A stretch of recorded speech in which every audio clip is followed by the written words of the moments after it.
he's also done a private research project on the side, which he's going to tell you all about tonight. So I won't touch on that too much here. My name's Derek Powell. I've been trading for, I think it's about 4 years now.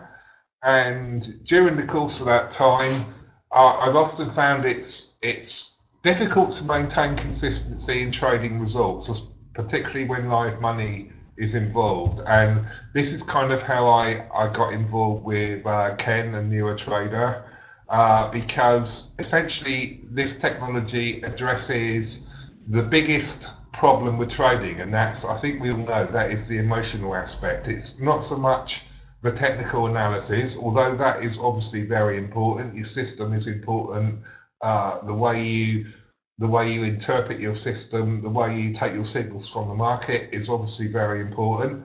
But it seems that the psychological side plays a bigger part, and this is why what Ken does with NeuroTrader and psychophysiology resonated so strongly with me, and this is why I took the decision to get involved with Ken, and hence we joined forces and I became the UK dealer for NeuroTrader. But tonight is more about introducing the technology, introducing the science behind psychophysiology, and basically telling you about what we do. So I'll pass you across to Ken, and before I do, thank you everyone for coming. It's great to have you all here, and I'll pass you across to Ken.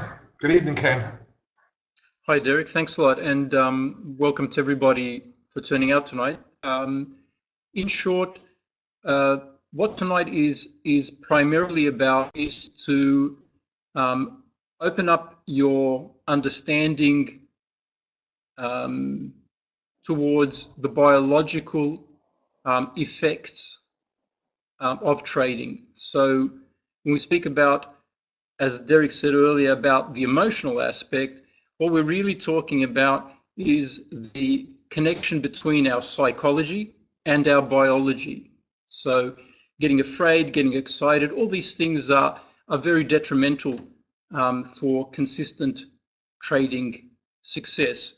So that's what I really want to focus on. I want to give you guys just a little primer into how important psychophysiology, that is the psychology and the biology, how that as a subject, how important that is for you guys when you go to trade either live accounts or demo accounts. I just want to give you a reference point so that your trading will get a little bit better after today's presentation, regardless of whether you come back for more information on the subject in the upcoming webinars. It's totally up to you, but I'd like to give to you guys the knowledge that I've acquired 20 years. So as Derek said, approximately 20 years now. I started at university. My entire schooling has always been very commerce, economics dominant.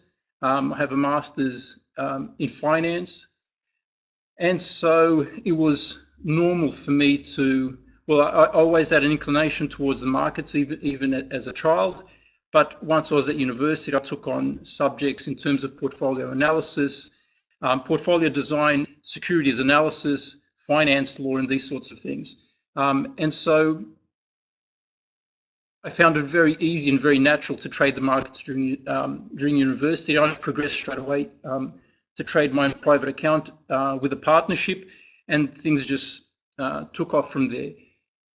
About 8 years ago, I was just like everybody else. You have your ups and downs, and I was the entire time I was always developing systems, trying to increase my consistency. That is to limit the down days and to try to push the up days. So, you know, to flatten out the volatility a little bit, but also to push the winning trades for them to be stronger and for them to be more of them and for them to be longer in duration as well.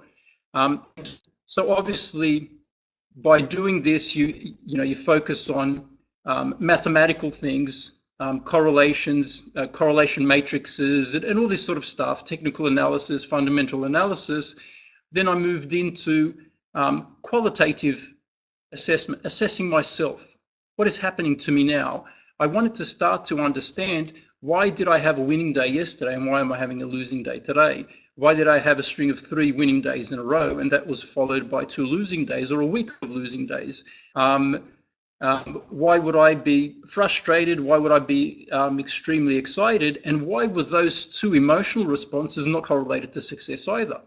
So you can be very, very angry and you pull out a winning trade. 2 days later, you're very angry and you have a string of losses. Then you actually want to get really excited when you get a win, and right after that, it doesn't extend your win into tomorrow. You have a losing. So there's no correlation between things like that either.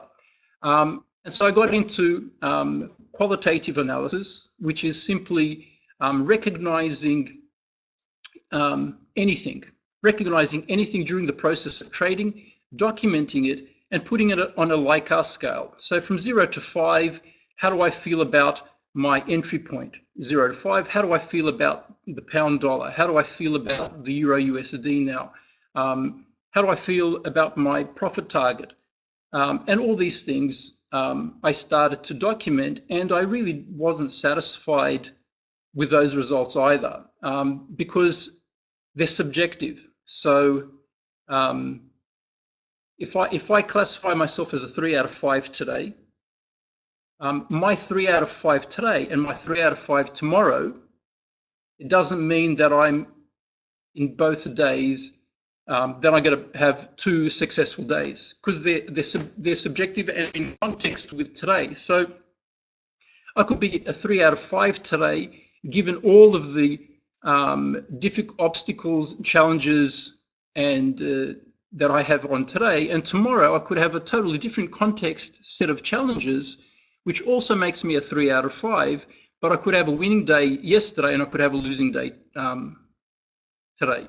So none of this stuff is correlated because it's subjective. So I said to myself, I go, okay, there has to be something else. There has to be a way of quantifying these biological responses, and that took me into biofeedback and neurofeedback. And I lived in Silicon Valley for a year and a half, lived in Montreal, Canada for a year and a half, just studying these things with guys who are the best in the world, Dr. Gavitz and people like that from UCLA. Over 8 years of research, we've come up with some extraordinary results. We're the first people in the world to officially present a product. We did that in Quebec City at the Canadian Annual Derivatives Conference back in 2016. We filed for a patent in August of 2016. I just recently got back from China, presenting at the annual Chinese hedge fund, International Chinese Hedge Fund Summit. I was a guest speaker for artificial intelligence and biotechnology. And so we've developed a system of monitoring the body using a wearable device, correlating that to price and market sentiment, using an artificial intelligence module based on a neural network, which starts to recognize patterns of behavior and starts to reason what is a good trade and what's a low probability trade. So given that a little introduction, I'm going to go through a couple, I'm going to go through a bit of the biology, a little bit of the science in terms of psychophysiology. So if we have everything right now, can everybody see? If someone can write in the chat, maybe Lev, is the screen okay in terms of seeing the presentation? Okay, cool. All right, so in terms of, my area of expertise, or this research project, the heading of the research initiative is the functional dynamics of thought and the decision-making process in observance of the neurological and biological responses of the human body whilst trading the financial markets. And so while studying the functional dynamics of thought, we've broadly categorized decision making in terms of two systems. We have the subconscious response, which is really purely based upon our nervous system, and we have our cognitive processing, our executive functioning, which also makes decisions. Now, when we're trading, the problem that occurs, and I'm sure that everybody will be able to resonate with this, is you feel like you should do something and you talk yourself out of it. So you could be in a losing position and you start to talk to yourself and you say, no, I think it's going to get better. And you stay in a losing position. Or the position goes in your favor and you say, oh, wow, I reckon I should take my profits now. Right? So that's your cognitive processing. That's your executive functioning, where your subconscious response is based upon your nervous system. And this is where we get the term intuition. Intuition is nothing magical or mystical. Intuition is simply what they say, it's a gut feeling, right? Now, why do people say a gut feeling? Because you have more nerve endings in your abdomen than anywhere else in your body. It's a very, very highly intelligent part of your body. You have this is why you can feel things in your gut. So when you're feeling nervous, scared, excited, you'll get a flutter in your stomach, simply because there's that many nerve endings around that region. So given these two systems, what we actually want to do is we want to use both of them in a synergistic manner. So we want to be able to feel something and cognitively be able to recognize that event. So let's say, for instance, as an example, you're standing on the side of a footpath and you want to walk across the road, and there's some traffic. Now, you'll feel a flutter in your stomach on when you can dash across, and you'll also feel resistance on when you shouldn't. Now, if you follow what your nervous system is saying, because your nervous system controls and pulls in data from your eyes, your ears, from your sense of touch, so you can actually see, hear, and feel oncoming traffic through wind, through vision, and through hearing. This is how you start to perceive distance. Now, if you don't talk yourself out of it and you actually just go with your biology, you'll actually get across the road very, very successfully. If you listen to your biology, you run across, but halfway across, you tell yourself to run back, you might get hit by a car. Now, this is what happens to us in the markets. And so it's the congruency between the two systems which determines how successful you're actually going to be. Further to that, what actually happens when these two systems actually become congruent with one another, we actually get the sensation of peak alpha, and peak alpha is actually being in the zone. And that's simply what it is. There's a congruency between your nervous system, the data that it's pulling in from the environment, the way that you're processing it, and the eventual outcome ends up being a heightened state of awareness. A heightened state of awareness is where you are perceiving your external environment and you are internally processing it congruently.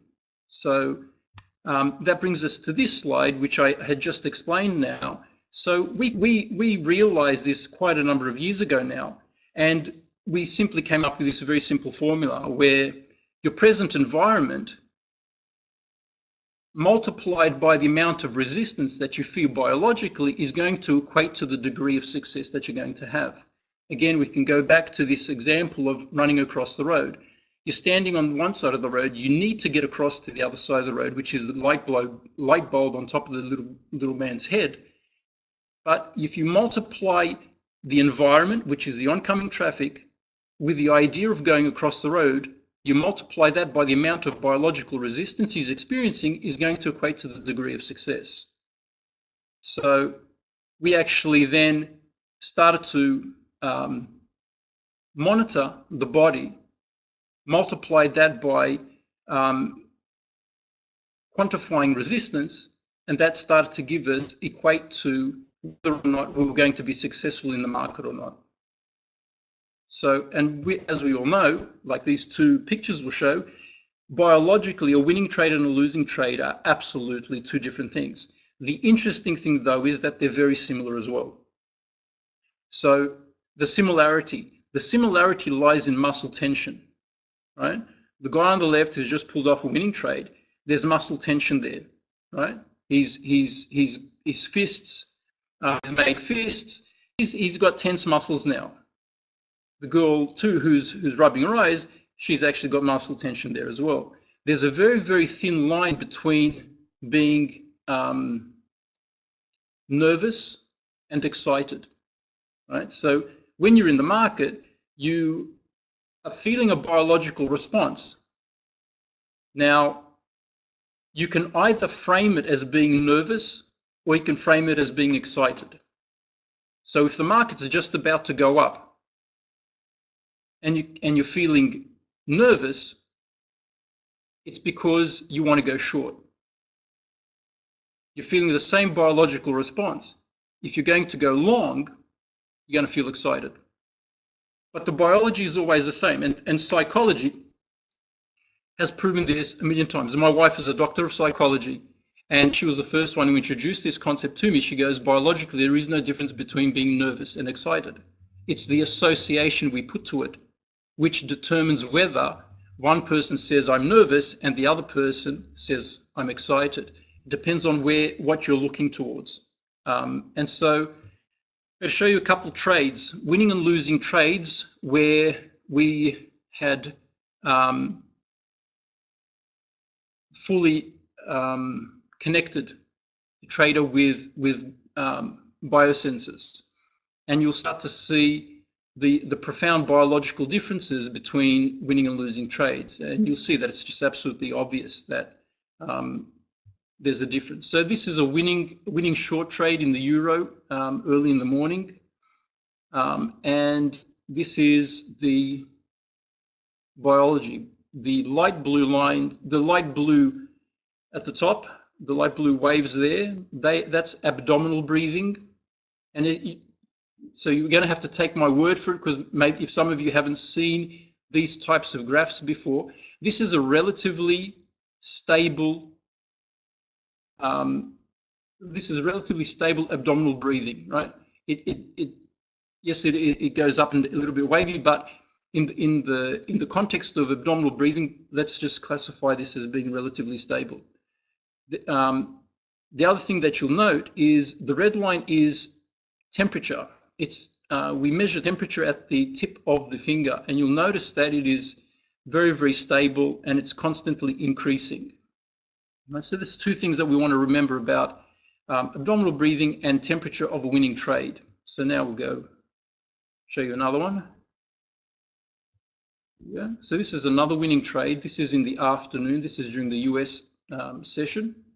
And again, you're going to notice that the abdominal temperature, abdominal breathing, again, is very, very stable. And the amplitude is the top to the bottom. It's strong. Amplitude means that the trader is breathing abdominally. To breathe abdominally means that you're actually relaxed. So, and you'll also notice, again, the same thing is with temperature. Temperature is very, very stable. It's increasing, and then it just flattens out because it's at about 35 degrees Celsius, which is very high for peripheral temperature, which means that the person is actually in a state of vasodilation. So he's actually very comfortable, very relaxed, feeling very good. And now we're going to see a losing trade. Now this is a losing trade, and what you're going to notice, we look at. So the first thing you can notice is that there's a lot more choppiness in terms of the abdominal breathing, and even the abdominal breathing at this point actually totally breaks down. So again, you have strong. So using the bio data, I'll read through the trade. So at the very start, he's nervous here because he gets high amplitude and the amplitude decreases. So he's not breathing really abdominally. He's already constricting his abdominal muscles. So he's already afraid. He relaxes. He has excellent amplitude here, and all of a sudden he starts to constrict his abdomen. He's getting really afraid now. Now it's just getting worse. He's restricted his abdominal muscles so much that he's not even breathing as deeply as he was anymore. Down here, this is thoracic breathing. This is, we're monitoring the breathing that's coming out of his chest. And these large spikes, this is him actually gasping for air because he's not getting enough air abdominally because he's in a losing position. So he's actually gone into a full-on fight-flight response now. And you can just see there's just no consistency whatsoever in his breathing. But what's even more apparent for all of you, you'll be able to notice his temperature. His temperature is out of control. So what's actually happening, he's vacillating from vasodilation to vasoconstriction. So his heart rate now is actually all over the place in terms of the amount that it's beating shallow then hard, and psychologically he doesn't know whether he is in an environment of threat or he is in an opportunity. But we know what being in an opportunity looks like because we saw the other graphs. You actually are relaxed, your temperature is up, everything's nice and stable, you feel nice, warm, everything is fine, I don't have to panic. But here you can see the difference. He's actually starting to panic, and his biology is telling us that he is. We'll do another losing trade. This is another one. And you can see again, temperature starts to decrease. It's very, very volatile. Again, you have totally breaking down. The abdominal breathing totally breaks down there, totally breaks down along here. You have a massive heart rate spike, extreme panic. And then it actually, his abdominal breathing actually flattens out and starts to become normal only because he was stopped out. So there was a relief after being stopped out. I'm sure that everybody has felt relief after you get out of a really bad trade. So I think there's one more too, and it could be a winning trade. Yep, this is a winning trade. And you're going to notice again the same thing. Temperature nice and high, flat, 35 degrees Celsius. Breathing very, very stable, relaxed abdominal breathing. Went into the position successfully, rode the wave all the way nice and easy, out for a profit, and that was the end of it. So we can see where the trader is, so we can recognize if he's actually moving into the market under stress or not. We can tell when he's in the trade whether he's in a bad situation or he's in a good situation, and that allows us to either not let him take certain trades, or that allows us to actually cut losing trades off faster than what he would himself. Because what happens is when you go into a fight-flight response, you decrease the amount of blood oxygen supply to your brain, which means that you actually can't make a good decision. You are biologically incapable of making a good decision. That's why we have stop losses, because you actually wouldn't cut the trade yourself, because you'd be in a state of panic and you actually wouldn't do anything about it, and it would keep on plummeting.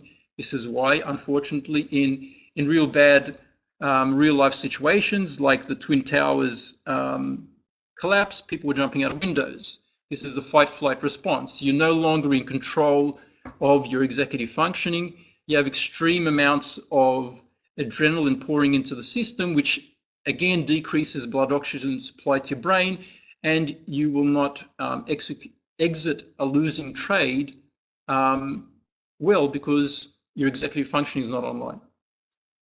So if we go down to here, so our system is all about taking biodata and creating a feedback loop where we only execute trades which are represented by biology that reflects a peak biological state.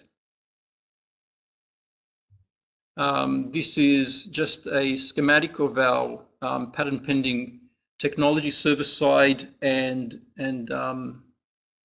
local computer software solution hardware. And now I'll do a very short, not a presentation, but just a view on what our biodata-based terminal looks like. Oh, sorry, I have to screen share.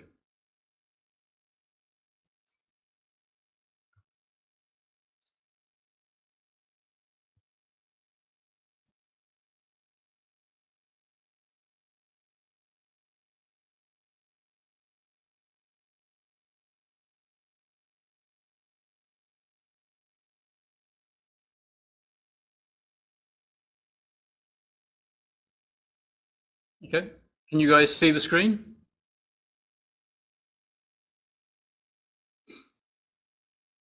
Derek? I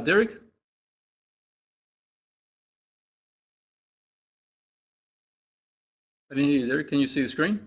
Yes? Yes, it's okay. You can see it. Yes, so what we have is, I'll have to start that again. I'll start that again. So start that all over again. So I want to show you the start, the very start. All right, so what you're going to notice is the buy sell buttons are gray. They're actually inactive. Here we have some of the biodata, and here on the right-hand side, the large graph is our artificial intelligence interacting with spot price. This is biodata from a previous trading session. This is not live now, but this is in emulation mode.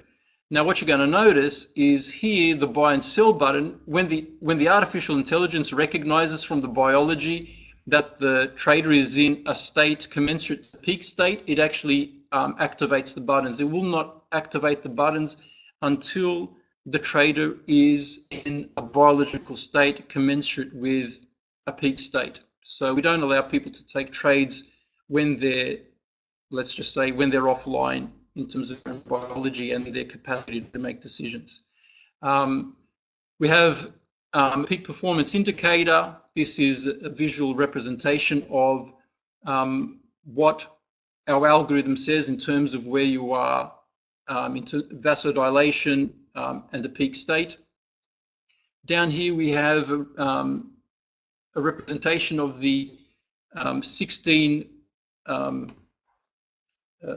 neurons that we have, or we call them behavioral models that we have, and they will start to activate and be inactive as the artificial intelligence interacts with price. So these colored bars, they represent each one of the neurons. So there's 16 of those, and they too will change in shape when certain triggers or when certain awarenesses have been recognized by it that are of importance in terms of some form of a decision making towards entering or exiting a trade.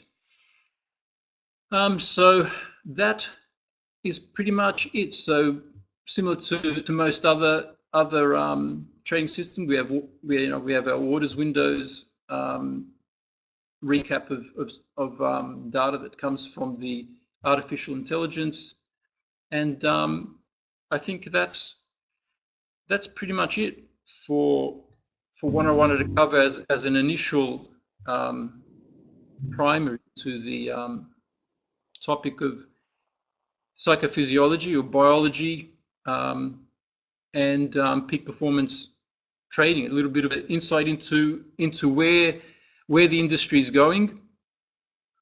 This will be commonplace in the next few years, simply because the results that it produces are noteworthy of institutions adopting it. And so if there's any questions, I'd be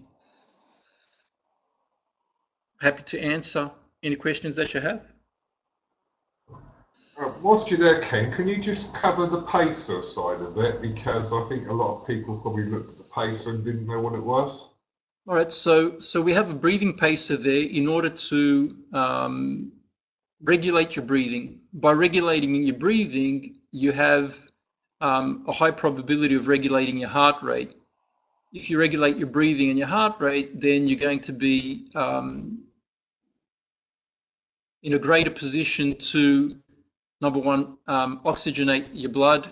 You're going to be able to, that's going to enable you to relax your muscles, which then you actually get into an upward spiral or a positive catch-22 situation where you're now even more relaxed, which just increases vasodilation, which gets you even into a better peak performance state to make better decisions. So it's a spiral up effect. Breathe in a certain rhythm, which is conducive to a peak state. So if you're breathing anywhere between, say, 5.5 and 6.5 breaths per minute, you have a higher capacity to slow down your heart rate, which will cause your body to start to relax, which causes your internal mind chatter to start to decrease, which then therefore gives you clarity of thought, which allows you to then be able to make the right decision at the right time. So that's the breathing pacer. Right, yeah. I just wanted to get across the point that this helps you get into a peak, not just monitors the fact that, helps you get into a peak state, not just monitors where you are in terms of your state of your correct. Yes, a good point. Yeah, so it's not just about tracking where you are, it's about tracking where you are, and it's also about assisting you to get to and stay where you should be. So that's what it's about. Because if we just monitored people and left them to their own devices, we wouldn't really be doing much. You'd be just recording really bad music. But what we're trying to do, what we do is we inspire and guide people to consistently get into a peak state and be able to get into a peak state faster and be able to stay in that peak state for longer periods of time. What happened, it's easy to meditate, sitting on the beach, right? Not a problem. There's no one on the beach, you're sitting there by yourself and you just meditate. They're very, very easy, right? But the point, the crux of the matter is to be able to maintain your breathing, your heart rate, and your clarity of mind when you need to make a critical decision and price is volatile. That's when you need to remain calm and relaxed. And to be able to remain calm and relaxed, you need visual and auditory cues to keep you on track, to tell you when you're off, to tell you when you're on, and to guide you towards that peak state. And then as a backup, so as a back office to when we make mistakes and fall out of a peak state and make an incorrect decision, for the software to be there and to catch us and say, no, I'm not going to process that trade for you.